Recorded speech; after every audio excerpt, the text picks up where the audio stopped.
بسم اللہ الرحمن الرحیم۔ دعوت اللہ کی وجہ سے سخت پیاس کو برداشت کرنا۔ حضرت ابن عباس رضی اللہ عنہ فرماتے ہیں کہ حضرت عمر بن خطاب رضی اللہ تعالیٰ عنہ سے لوگوں نے عرض کیا کہ ہمیں ساعۃ العسرہ یعنی مشکل گھڑی، اس سے مراد غزوہ تبوک ہے، کا کچھ حال بتائیں۔ حضرت عمر رضی اللہ تعالیٰ عنہ نے فرمایا، ہم لوگ سخت گرمی میں غزوہ تبوک کے لیے نکلے۔ ایک مقام پر پہنچ کر ہمیں اتنی سخت پیاس لگی کہ ہم سمجھنے لگے کہ ہماری گردنیں ٹوٹ جائیں گی، یعنی ہم مر جائیں گے۔ ہم میں سے بعض کا تو یہ حال تھا کہ وہ کجاوے کی تلاش میں جاتا تو واپسی میں اس کا اتنا برا حال ہو جاتا کہ وہ یوں سمجھنے لگتا کہ اس کی گردن ٹوٹ جائے گی، اور بعض لوگوں نے اپنے اونٹ ذبح کیے اور اس کی اوجڑی سے پھوس نکال کر اسے نچوڑا اور اسے پیا، اور اس باقی پھوس کو اپنے پیٹ اور جگر پر رکھ لیا تاکہ باہر سے کچھ ٹھنڈک اندر پہنچ جائے۔ حضرت ابو بکر صدیق رضی اللہ تعالیٰ عنہ نے عرض کیا، یا رسول اللہ، اللہ تعالیٰ کا آپ کے ساتھ دستور یہ ہے کہ آپ کی دعا ضرور قبول فرماتے ہیں، اس لیے آپ ہمارے لیے دعا فرمائیں۔ حضور صلی اللہ علیہ وسلم نے فرمایا، کیا تم چاہتے ہو کہ میں دعا کروں؟ انہوں نے کہا، جی ہاں۔ چنانچہ حضور صلی اللہ علیہ وسلم نے اپنے دونوں ہاتھ آسمان کی طرف اٹھائے اور اللہ سے دعا مانگی، اور ابھی ہاتھ نیچے نہیں کیے تھے کہ آسمان میں بادل آ گئے۔ پہلے بوندا بادی ہوئی، پھر موسلا دھار بارش شروع ہو گئی۔ صحابہ کرام نے جتنے برتن ساتھ تھے وہ سارے بھر لیے۔ پھر بارش بند ہونے کے بعد ہم دیکھنے گئے کہ کہاں تک بارش ہوئی ہے، تو دیکھا کہ جہاں تک لشکر تھا صرف وہاں تک بارش ہوئی ہے، لشکر کے باہر بارش نہیں ہوئی۔ حضرت حبیب بن ابی ثابت رضی اللہ عنہ فرماتے ہیں کہ حضرت حارث بن ہشام اور حضرت اکرمہ بن ابی جہل اور حضرت عیاش بن ابی ربیعہ جنگ یرموک کے دن لڑائی کے لیے نکلے اور اتنا لڑے کہ زخموں سے چور ہو کر گر پڑے۔ حضرت حارث بن ہشام نے پینے کے لیے پانی مانگا، تو جب ان کے پاس پانی آ گیا تو حضرت اکرمہ نے ان کو دیکھا تو پانی لانے والے سے حضرت حارث بن ہشام نے کہا، یہ پانی اکرمہ کو دے دو۔ ابھی حضرت اکرمہ نے پانی لیا ہی تھا کہ ان کی طرف حضرت عیاش نے دیکھا تو حضرت اکرمہ نے کہا، یہ پانی عیاش کو دے دو۔ ابھی پانی حضرت عیاش تک پہنچا نہیں تھا کہ ان کی روح پرواز کر گئی۔ پھر پانی لے کر حضرت اکرمہ اور حارث کے پاس گئے تو ان دونوں حضرات کا بھی انتقال ہو چکا تھا۔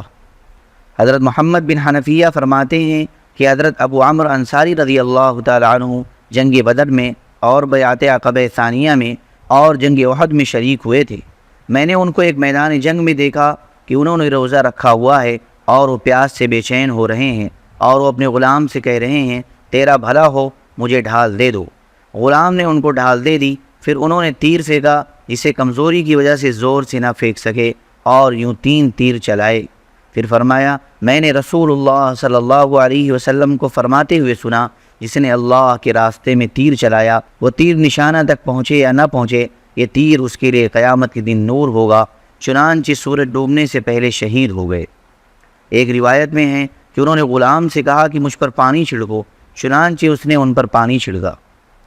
دعوت اللہ کی وجہ سے سخت سردی برداشت کرنا۔ حضرت ابو ریحانہ رضی اللہ عنہ فرماتے ہیں کہ وہ ایک غزوہ میں حضور صلی اللہ علیہ وسلم کے ساتھ تھے۔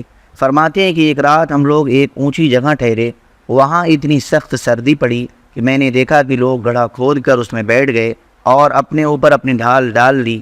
جب حضور صلی اللہ علیہ وسلم نے یہ حالت دیکھی تو آپ نے فرمایا، آج رات ہمارا پہرا کون دے گا؟ میں اس کے لیے ایسی دعا کروں گا جو اس کے حق میں ضرور قبول ہوگی۔ ایک انصاری نے کھڑے ہو کر کہا، یا رسول اللہ، میں پہرا دوں گا۔ آپ نے فرمایا، تم کون ہو؟ اس نے کہا، فلاں۔ آپ نے فرمایا، قریب آ جاؤ۔ چنانچہ وہ انصاری قریب آئے۔ حضور صلی اللہ علیہ وسلم نے اس کے کپڑے کا ایک کنارہ پکڑ کر دعا کرنی شروع کی۔ جب میں نے وہ دعا سنی تو میں نے کہا، میں بھی تیار ہوں۔ آپ نے فرمایا، تم کون ہو؟ میں نے کہا، ابو ریحانہ۔ آپ نے میرے لیے بھی دعا فرمائی، لیکن میرے ساتھی سے کم۔ پھر آپ نے فرمایا، جو آنکھ اللہ کے راستے میں پہرا دے، اس آنکھ پر آگ حرام کر دی گئی ہے۔ اور اسی باب سے متعلق حضرت حذیفہ رضی اللہ عنہ کی حدیث بھی ہے جو عن قریب آ رہی ہے۔ دعوت اللہ کی وجہ سے کپڑوں کی کمی برداشت کرنا۔ حضرت خباب بن ارت رضی اللہ عنہ فرماتے ہیں کہ میں نے حضرت حمزہ رضی اللہ عنہ کو اس حال میں دیکھا کہ ہمیں ان کے کفن کے لیے ایک چادر کے علاوہ اور کوئی کپڑا نہ ملا، اور وہ بھی اتنی چھوٹی تھی کہ جب ہم اس سے ان کے پاؤں ڈھکتے تو ان کا سر کھل جاتا، اور جب سر ڈھکتے تو پاؤں کھل جاتے۔ آخر ہم نے چادر سے ان کے سر کو ڈھک دیا اور ان کے پیروں پر اذخر گھاس ڈال دی۔ حضرت شفا بنت عبداللہ رضی اللہ عنہ فرماتی ہیں کہ میں ایک مرتبہ حضور صلی اللہ علیہ وسلم کی خدمت میں کچھ مانگنے کے لیے آئی تو آپ دینے سے معذرت کرنے لگے کہ آپ کے پاس کچھ تھا ہی نہیں، اور میں تعلق کی وجہ سے آپ سے کچھ ناراض ہونے لگی۔ اتنے میں نماز کا وقت آ گیا، میں وہاں سے نکل کر اپنی بیٹی کے پاس گئی جو شرحبیل بن حسنہ کے نکاح میں تھی۔ میں نے شرحبیل کو گھر میں پایا، میں نے کہا نماز کا وقت ہو گیا ہے اور تم ابھی تک گھر میں ہو، اور میں اسے ملامت کرنے لگی۔ اس نے کہا اے خالہ جان، آپ مجھے ملامت نہ کرے، میرے پاس ایک ہی کپڑا تھا جسے حضور صلی اللہ علیہ وسلم عاریتاً لے گئے ہیں۔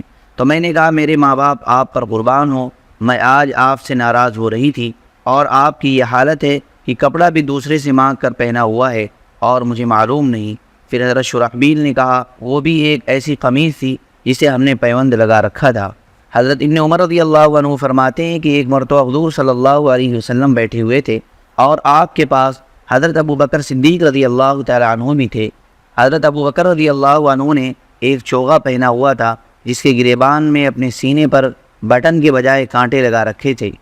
کتنے میں حضرت جبرائیل علیہ السلام تشریف لائے اور حضور صلی اللہ علیہ وسلم کو اللہ کا سلام پہنچایا اور عرض کیا یا رسول اللہ، کیا بات ہے کہ میں دیکھ رہا ہوں کہ حضرت ابو بکر نے چوغا پہن رکھا ہے جس کے گریبان میں بٹن کے بجائے کانٹے لگا رکھے ہیں۔ آپ نے فرمایا اے جبرائیل، ابو بکر نے اپنا سارا مال فتح مکہ سے پہلے ہی مجھ پر یعنی میرے دین پر خرچ کر دیا ہے، اب ان کے پاس اتنا بھی نہیں بچا کہ وہ بٹن لگا سکیں۔ حضرت جبرائیل علیہ السلام نے کہا آپ ابو بکر کو اللہ کا سلام پہنچا دیں اور ان سے فرمائیں کہ تمہارا رب تم سے پوچھ رہا ہے کہ تم اپنے اس فقر میں مجھ سے راضی ہو یا ناراض۔